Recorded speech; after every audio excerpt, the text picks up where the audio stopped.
Is it visible to all of you? Yes, ma'am. Yes, ma'am. Yes, ma'am. So the concept of type 1 and type 2 structure is clear to you, all of you, to all of you. Is that clear? The concept of type 1 and type 2 structure? What is the advantage of type 1 structure? What is the advantage of type 2 structure? How these type of structures are created? All these concepts are clear?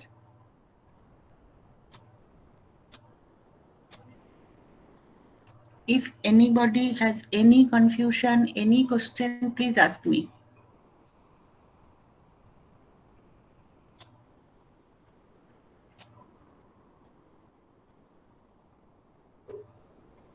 So then I shall proceed now.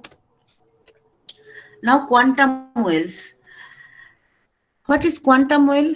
Can anyone define quantum well?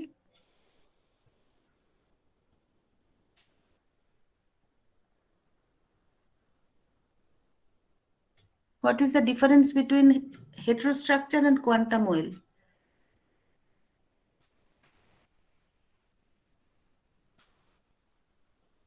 Just look at this picture. You can think it as a quantum well. Again, you can think it as a double barrier heterostructure. Now, when it will be called as heterostructure and when it will be called as quantum well, that should be clear.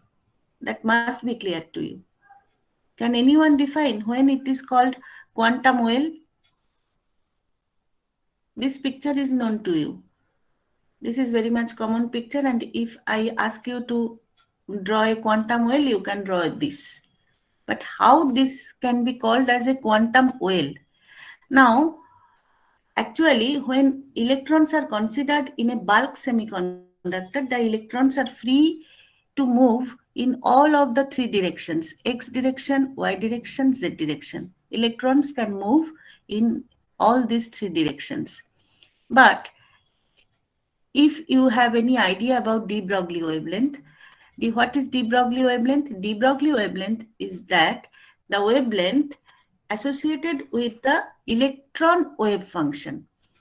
That means if you consider electron as a wave, then the wavelength of that particular electron will be called as de Broglie wavelength, right?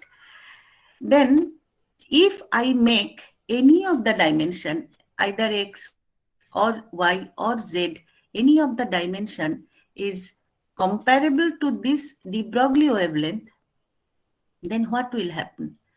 The electron wave cannot move freely along this particular direction. In that direction, where you have created the dimension comparable to de Broglie wavelength. Why? Because the de Broglie wavelength has a particular wavelength, you can calculate it, and I will discuss it how this can be calculated. So, if the dimension is made comparable to de Broglie wavelength or less than the de Broglie wavelength, then the electron waves will be a standing wave pattern because it cannot move, because the movement has been restricted in that particular direction. So if I make this dimension, suppose this dimension is made comparable to de Broglie wavelength, then what will happen? Whenever electron will try to move, electron wave function cannot propagate through the structure, and it will show a standing wave pattern inside this region. And in that case, this region will be called as a quantum well. If the dimension is made dimension is restricted in one direction, then it is called quantum well. If the dimension are made comparable to de Broglie wavelength in two directions, then electron movements will be restricted in two directions and it will be free in only one direction.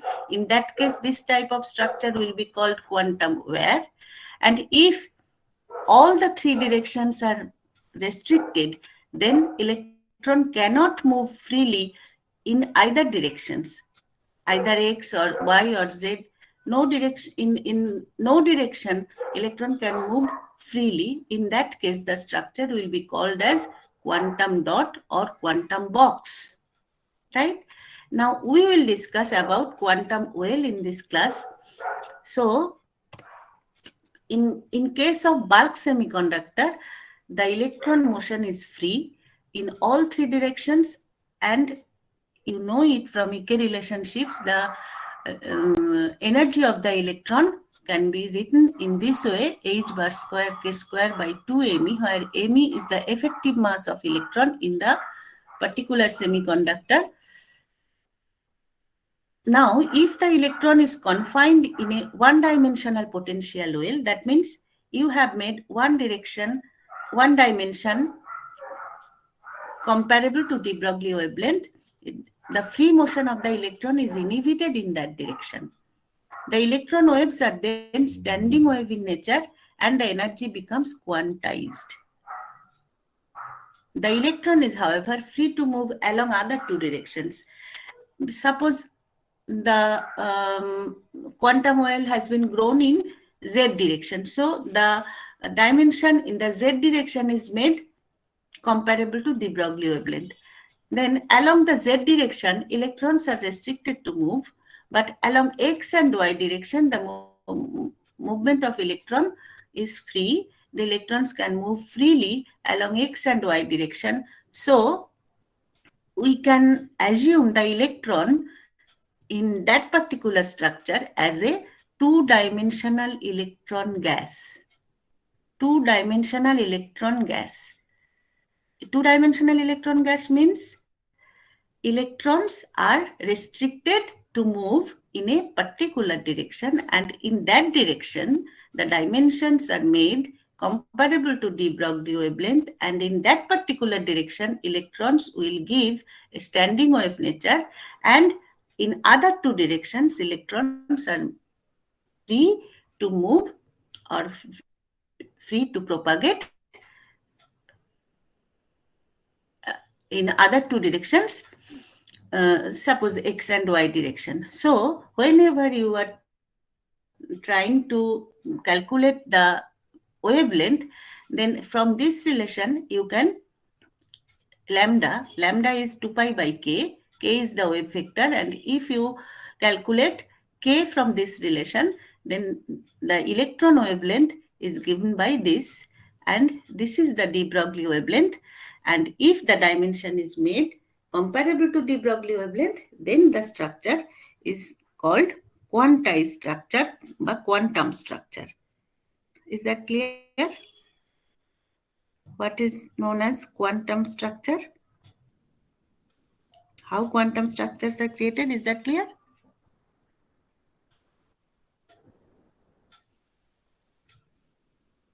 শুনতে পাচ্ছ? Yes, ma'am. Now, this is the picture of an infinite quantum well. It is very much known to you. Infinite quantum well means if you solve the Schrodinger equation for this particular infinite quantum well, the potential of the electron can be described in this way. The quantum well is from minus d by 2 to plus d by 2. So if I express this is z direction, and along the z direction, the movement is restricted. So electrons are free to move along y and z direction. And look at this picture, it is clear that the electrons will give standing wave along z direction, and if you increase the quantum number, the standing wave nature will change in this way. So if I express the potential along this potential quantum well structure, infinite quantum well structure, then potential can be expressed in this way: Vz is equal to 0 whenever you are out of the quantum well, whenever you are inside the quantum well, and it is infinite when you are in the outside the quantum well. And by solving the Schrodinger equation with the particular boundary conditions, you can get the wave function of the electron. That means this wave function, the wave nature, can be calculated from the Schrodinger equation by using different boundary conditions at the boundary z is equal to minus d by 2, z is equal to plus d by 2. If you introduce some boundary conditions at the interface between the margin of the quantum well, then you can solve the wave function and you will get this kind of expression of envelope function or wave function of electron phi nz, and you see that here it is either sine. You can express it as sinusoidal or cosinusoidal in this way, and you can calculate the energy eigenvalue. Energy eigenvalue means this is the, from this slide, it is told that the electron energy become quantized. So for quantum number n is equal to 1, for quantum number n is equal to 2, you will get quantized energy, and this quantized energy can be calculated from this expression where n is the quantum number.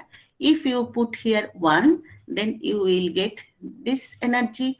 If you put n is equal to 2, you will get this energy, and so on. So you can calculate for infinite quantum well the energy eigenvalue and electron wave function from the Schrodinger equation by applying some boundary conditions. Similarly, if I consider the finite quantum well, that means what? A second.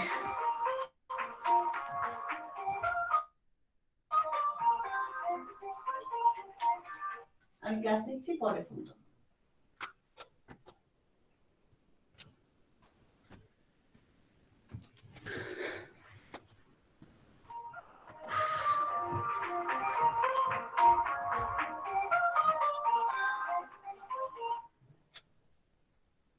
Hello সমুদ্র, আমি ক্লাসে আছি, পরে phone করো।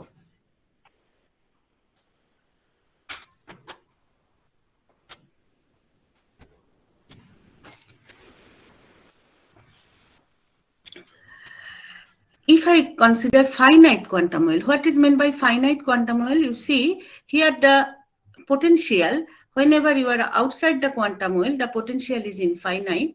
But if I consider here the finite potential, then you can express the potential for the three regions. Suppose this is region 1, this is region 2, this is region 3. So you can describe this region as z is less than minus d by 2, and this region is from z is equal to minus d by 2 to plus d by 2, and this region is z is greater than d by 2. Then whenever you are here or here, then you will get the potential as V0, and whenever you are inside the potential well, then the potential energy is 0. And again you can solve the Schrodinger equation and you will get the energy eigenvalue for finite potential well. Eta tomader ami ekta, I will give a problem to solve the energy eigenvalue for a finite potential well, and I will describe how the energy eigenvalue for a particular finite quantum well will be solved.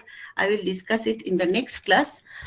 So for infinite well, it is very much evident and it should be given all in the textbooks, but for this particular structure, it can be calculated, the energy eigenvalue can be calculated either numerically or by graphical technique.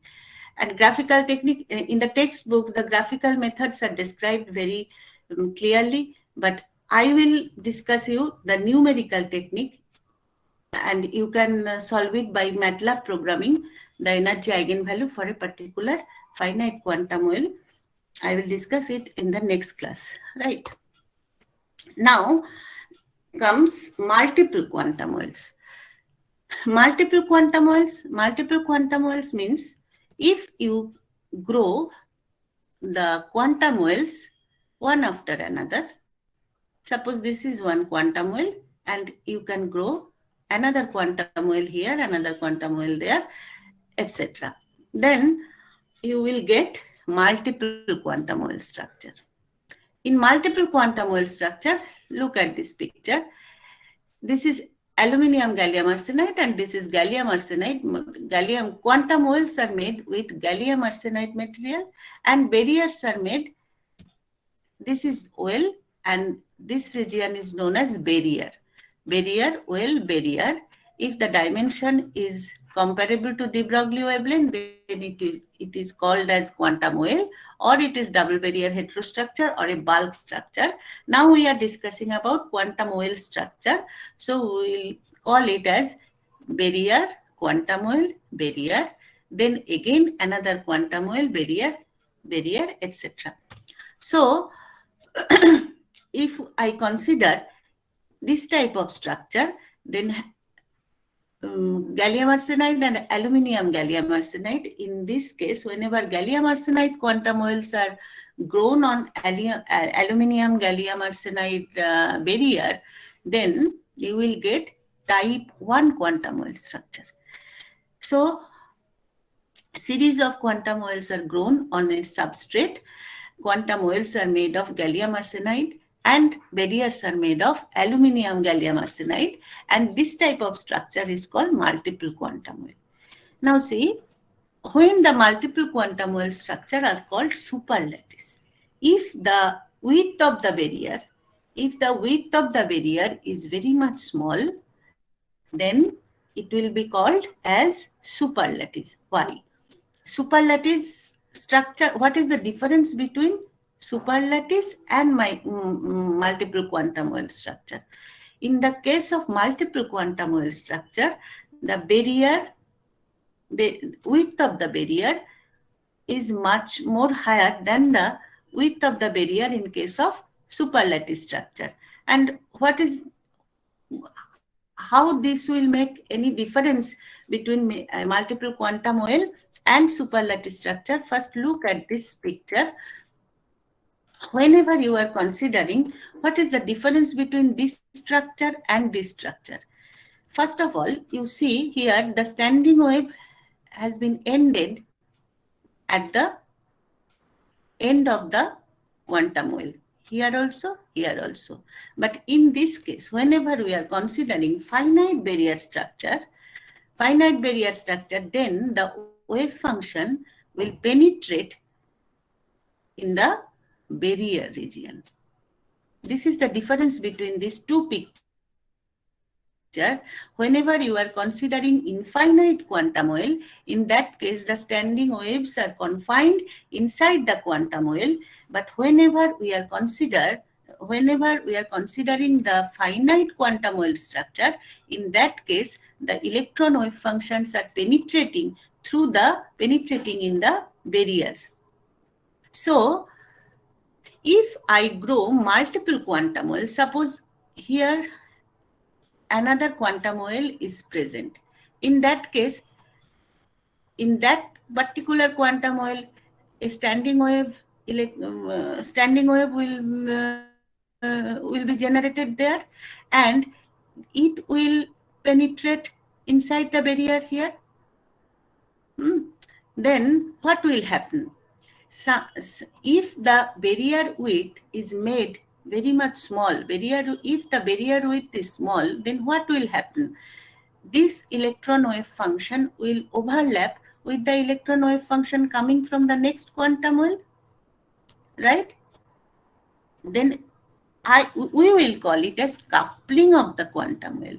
So whenever a barrier width is small, in that case, coupling of the electron wave function will happen. Then,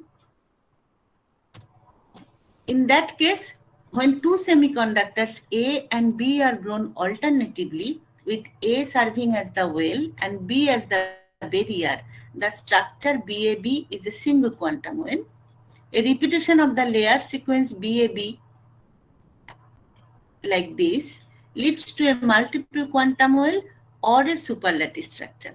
But whenever we call it as multiple quantum well or whenever we call it as superlattice structure, that will be decided by the width of the middle barrier. And the main difference between multiple quantum well and superlattice structure arises due to the difference in well-to-well coupling. Is that clear what is meant by well-to-well coupling? The individual quantum well and multiple quantum well are uncoupled, and therefore the energy level remains discrete. If the width is large, then the penetration, ultimately the electron wave function actually decays exponentially. So ultimately it will decay to 0. And if the width is large, then from the electron wave function coming from the next quantum well, it will decay, suppose here. So there is no coupling between these two wave function, and in that case we can call it as multiple quantum well. In case of multiple quantum well, no coupling is applicable. But whenever we are considering superlattice structure, what will happen as the barrier width is less, then in that case, the coupling between the two quantum wells, suppose this ends here and the electron wave function coming from the next quantum well will end at this point. So coupling in this region occurs.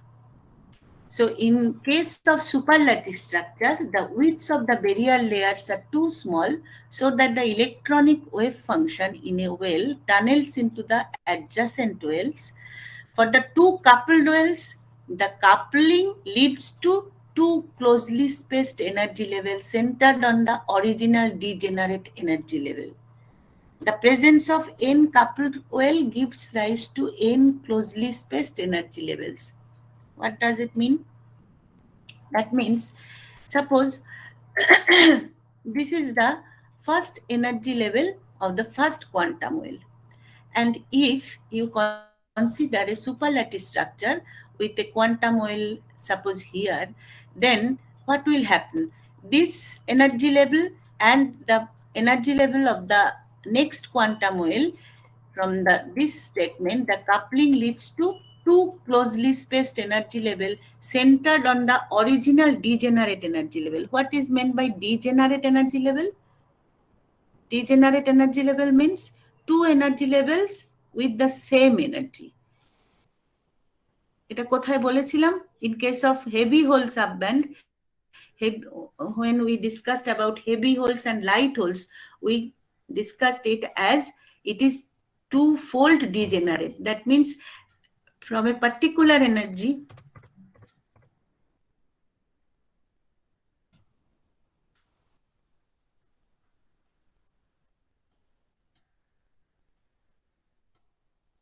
if you can remember it, then this type of structure is called two-fold degenerate. That means here the energy is same, but we have two energy levels. One is called heavy hole energy level and another is called light hole energy level. So degenerate means that. So if I consider superlattice structure, then what will happen? This is the first level of the first quantum well, and if you consider another quantum well here, then you will get another first subband, first energy level for that particular quantum well. And if the barrier width is small, then degeneracy is created, and we have closely spaced degenerate energy levels. So if you have n number of coupled quantum wells, you will get n number of this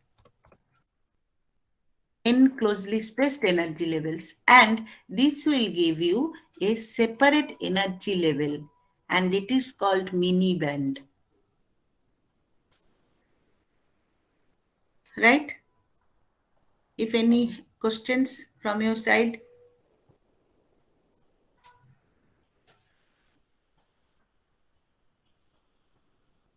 When energy separation between the level is small, the levels are almost continuously distributed and an energy band called mini band is formed. So in case of superlattice structure, you will see another energy band which is called mini band.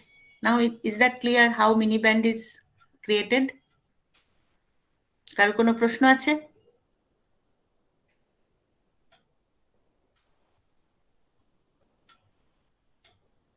শুনতে পাচ্ছ তোমরা? কোনো কথা বলছো না তো? হ্যাঁ ma'am, বুঝতে পারছি। Yes, ma'am. বুঝতে পেরেছি। So now the barrier width in a superlattice should be small so that the wave functions from adjacent wells penetrating into the common barrier will have some overlap. This is the main criteria to have a superlattice structure. In a superlattice structure, the barrier width must be so small that the adjacent wells, wave function from adjacent wells can penetrate into the common barrier and they can overlap. Now, if we consider gallium arsenide, aluminium gallium arsenide superlattice with the mole fraction of 0.3, then if you can calculate the band offset delta EC by 60-40 rule, then you will see the conduction band offset will be delta EC is equal to 230 milli electron volt, and the penetration length of the electron wave function into the barrier can be calculated by using this relation delta. This is the penetration length of the electron wave function into the barrier. MB is the effective mass of the electron in the barrier region. If you make gallium arsenide, aluminium gallium arsenide superlattice, then aluminium gallium arsenide is the barrier. So you have to consider effective mass MB as the mass of aluminium gallium arsenide layer.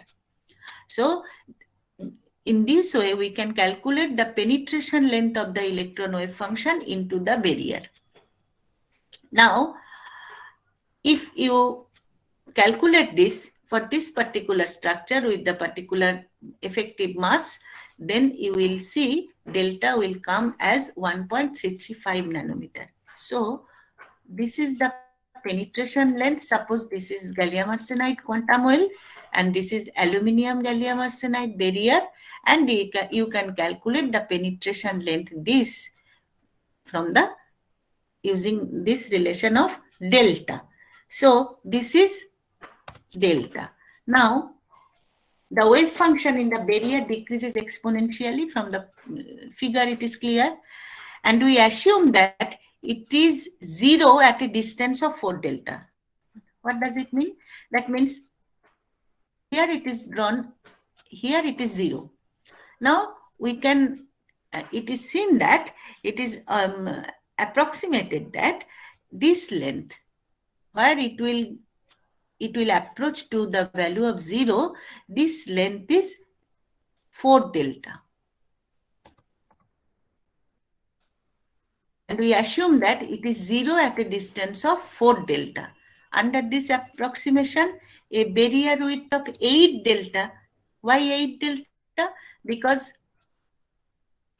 for this particular quantum well, it is 4 delta to become 0 for this particular wave function, and the next quantum well you will get another wave function and you can calculate 4 delta. So if the width of the barrier is under this approximation, a barrier width of 8 delta will not lead to any coupling between the adjacent wells. But a barrier width less than this will couple the wave function in 2 wells and lead to a superlattice structure. Is it clear?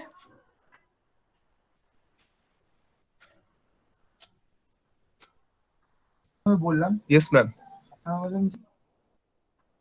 কিছু বলছো? Is it clear to all of you? Yes, ma'am. Yes, ma'am. এটা নিয়ে তো panic করে Now comes strained layer. Now, what is strained layer?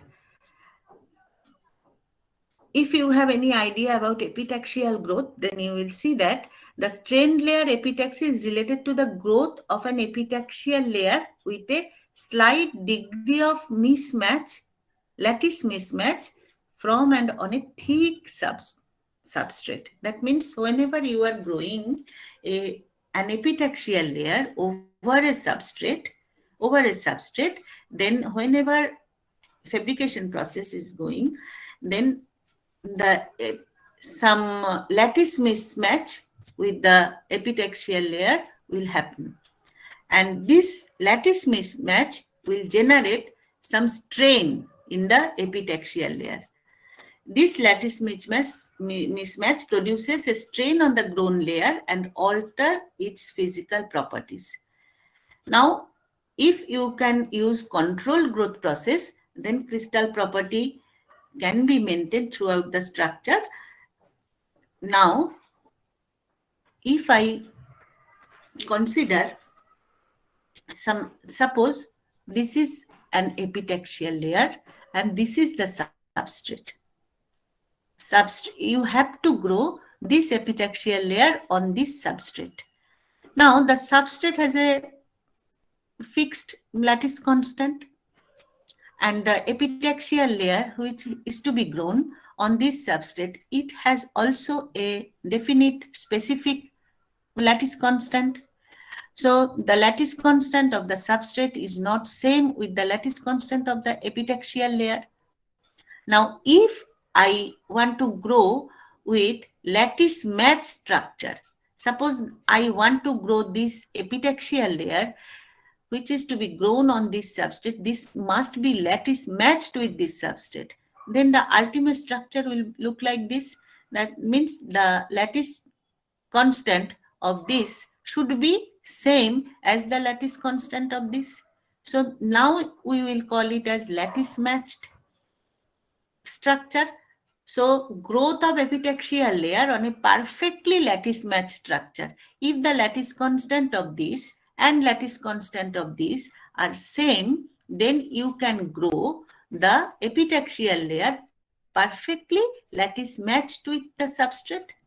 But if the lattice constant of the epitaxial layer is not same with the lattice constant of substrate, what will happen?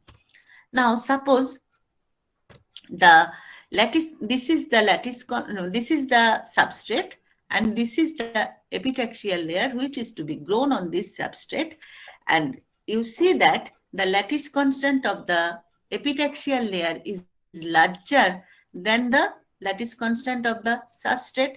Then if I grow this layer on this layer, this kind of structure will be made, and we cannot call it as lattice matched structure. Then to be lattice matched, what will happen? This should be the lattice, the epitaxial layer should be compressed to make itself matched with the lattice constant of the substrate.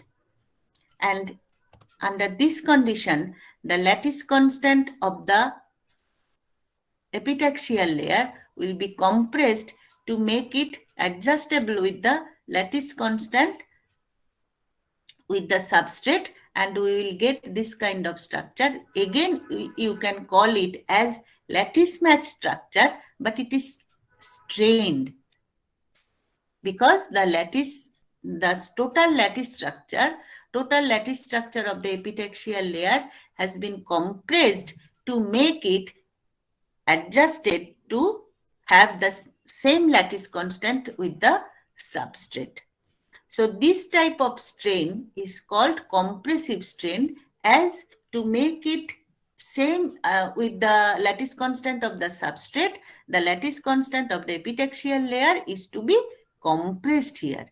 So this type of strain is known as compressive strain whenever the lattice constant of the epitaxial layer is to be grown on the substrate whose lattice constant is less than the epitaxial layer. In that case, to make it lattice matched structure, compressive strain is introduced, and এবার এটা কি is it introduced naturally, or you are making some engineering inside this? Then it will be discussed later. But first of all, you should know that what is compressive strain. If the lattice constant of the epitaxial layer is larger than the lattice constant of the substrate, then to make it lattice matched with the substrate, the compressive strain is to be introduced, and in that case, this type of lattice mesh structure you can create. So this is the growth of lattice mismatched epitaxial layer due to compressive strain. Now, look at this structure. It is lattice, the lattice constant of the total epitaxial layer is not same as the lattice constant of this substrate, but it is not look like this. That means if some defects are present, if you just grow this structure on this substrate, then some defects will be present here. But whenever you can create this type of structure, then no defects are present there, but the lattice constant has been changed. The lattice constant of the original epitaxial layer is not same of the grown epitaxial layer. So we can call it as lattice mismatched epitaxial layer due to compressive strain. Similarly, the reverse case is here. The lattice constant of the epitaxial layer is smaller than the lattice constant of the substrate. Then in that case, if you grow it directly on this substrate, then some defects will be present here. And to make it lattice matched, in that case, you have to enlarge the lattice constant of the epitaxial layer. And this type of strain is called tensile strain. And ultimately, you will get the lattice mismatched epitaxial layer due to tensile strain. Ultimately, you will get this lattice matched structure due to tensile strain. Is that clear? What is compressive strain and tensile strain?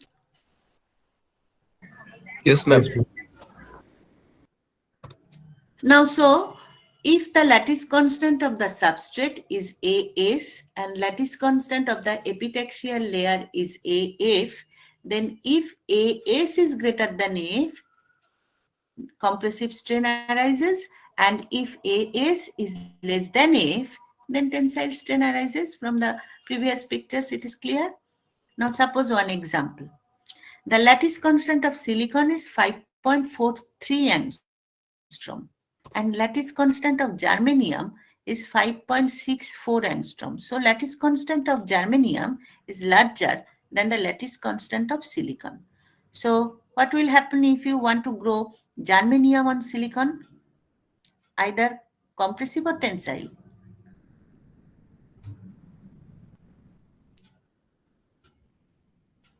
You want to grow germanium on silicon, then compressive strain will arise because lattice constant of germanium is larger than the lattice constant of silicon, right? Is it clear? Yes, ma'am. Yes, ma'am.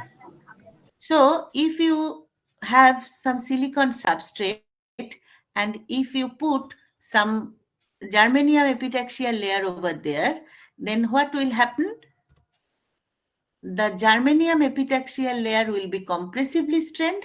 Similarly, if you have this particular layer, the thickness of this particular layer and thickness of the particular layer is comparable to each other, then it will give some tensile strain to this layer. Right? Silicon will give some compressive strain to germanium. Similarly, germanium will introduce some tensile strain to silicon. If the thickness of the two layers, silicon and germanium, are comparable to each other, But if you have some structure where this silicon substrate is thick enough, but this layer, compressive layer, is thin, in that case, it will be compressively strained, but it cannot generate any tensile strain to the thick silicon substrate whenever the epitaxial layer is very much thin. In that case, only compressively strained thin epitaxial layer will be generated over the silicon substrate. In that case, the substrate will not be strained.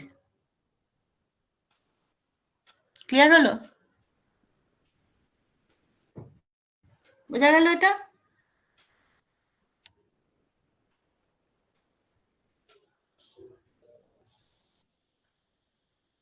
এটা বুঝলে তো সবাই? Yes, ma'am. Whenever substrate will be strained or whenever substrate will not be strained, it must be clear. If the substrate is thick enough than the epitaxial layer, then epitaxial layer cannot introduce any strain into the substrate layer. So always, whenever fabrication process is handled, in that case, substrate is thick enough, but the epitaxial layer is thin. Because only we shall consider the strained epitaxial layer, not the strained substrate. We consider substrate is unstrained layer, right?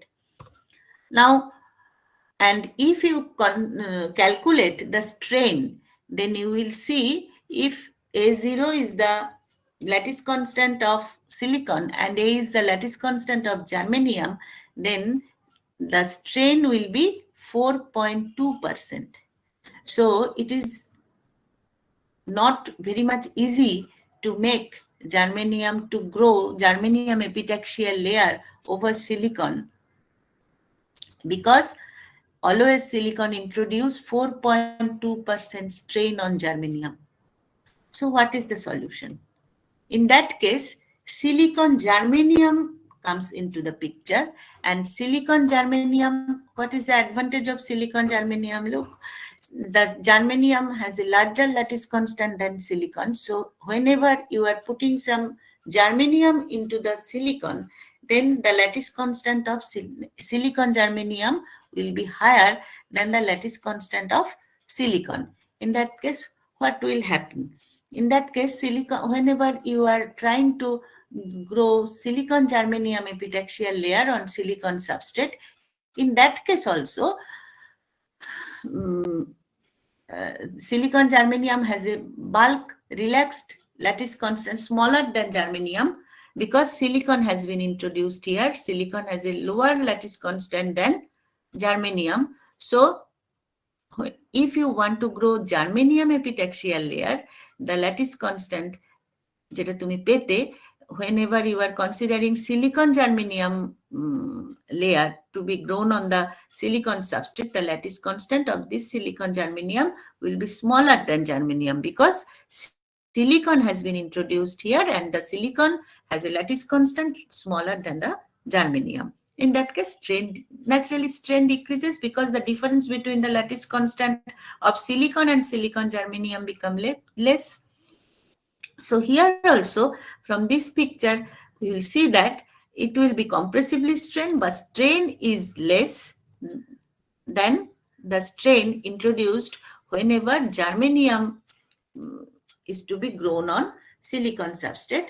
And from this picture, as the thickness of the epitaxial layer and the silicon substrate is comparable to each other, the epitaxial layer will be compressively strained similarly, as well as it will introduce some tensile strain on the silicon substrate. Now, suppose, now comes the concept of virtual substrate. What is virtual substrate? Now, so suppose this strain layer is growing. So this is the silicon germanium strained layer. Silicon germanium strained layer. Suppose this strain layer is grown up to a thickness which is known as critical thickness. And এই যে তুমি grow করছো, whenever you are growing, the epitaxial layer over a silicon substrate, then up to a particular thickness,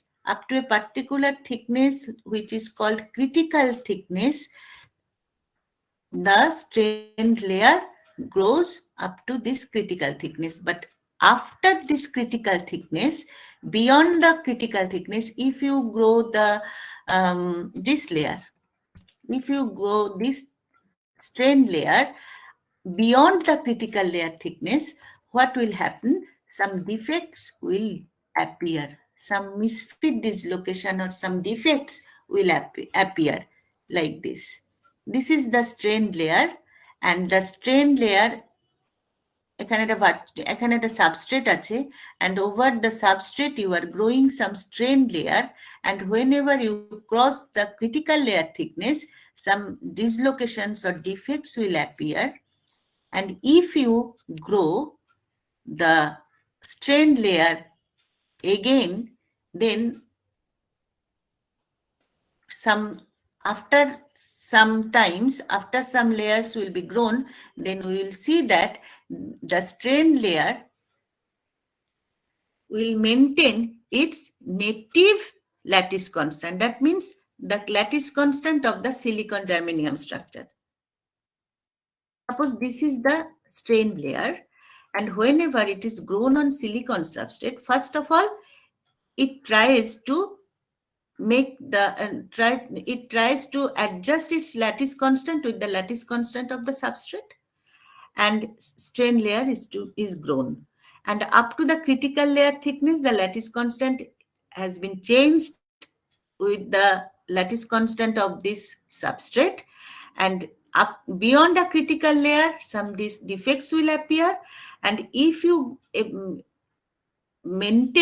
continues to grow the strain layer again and again, then after some time you will see that the lattice constant of this particular layer, silicon germanium, will maintain the actual lattice constant of this silicon germanium.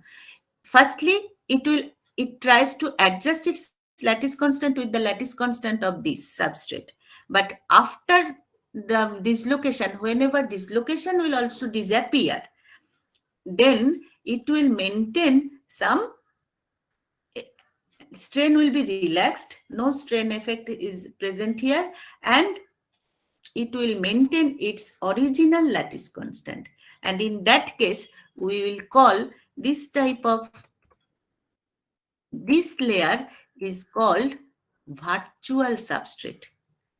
So first you start the process with a silicon substrate, then you are trying to grow the silicon germanium layer, strained layer. Up to the critical layer thickness, you will get strained silicon germanium layer. Then after that, you will get some misfit dislocation or defects. Then if you continue to grow the silicon germanium epitaxial layer, then it will maintain its native lattice constant. And in this case, you will get another substrate. Here it is silicon substrate, but it is now silicon germanium virtual substrate, which is strain relaxed. Then you can grow some silicon. Now, this layer can act as the substrate, and you can grow the silicon epitaxial layer over there. And if you want to grow silicon epitaxial layer, strained silicon epitaxial layer, then you have to maintain the up to critical layer thickness, because if you go beyond critical layer, then misfit dislocations will appear again.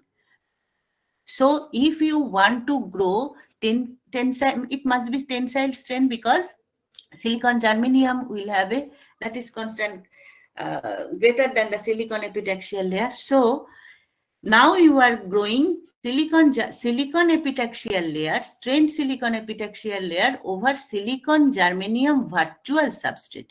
So again, you have to maintain up to critical layer thickness, up to which you can have the strained layer.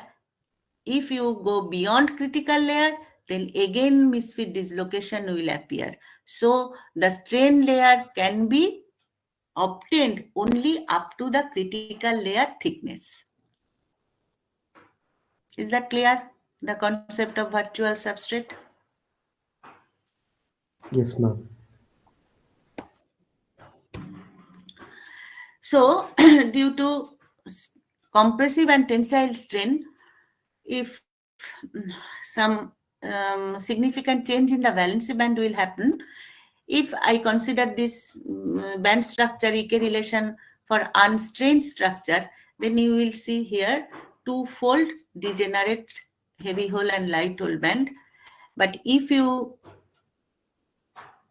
introduce some tensile strain to the material, then light hole will move upward and heavy hole will lie in downward. So light hole will be higher than the heavy hole subband. Similarly, due to compressive strain, the split of firstly the heavy hole and light hole, they are no more degenerate. Non-degeneracy will appear, and for tensile strain, light hole will be higher, and for compressive strain, heavy hole will be higher. This is the most significant change in the band structure whenever you are considering tensile or compressively strained epitaxial layer. So when an epitaxial layer of lattice constant different from that of the substrate is grown, misfit dislocation will appear in the interface. After the growth of a few monolayers containing the defects, the epitaxial layer grows freely with its native lattice constant. When the mismatch between the lattice constant of the epitaxial layer and the substrate is sufficiently small, the epitaxial layer may grow on the substrate, which is known as virtual substrate. And it is in the virtual substrate, the misfit dislocation are completely absent, and the condition to be maintained for such pseudomorphic growth is that the epitaxial layer thickness must be below the critical layer thickness. If the layer thickness exceeds the critical value, again misfit dislocations will appear. Any questions? আর কোনো প্রশ্ন থাকলে করো।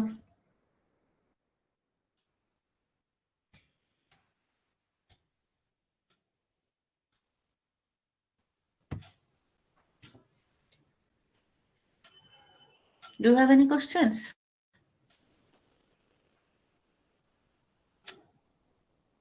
No.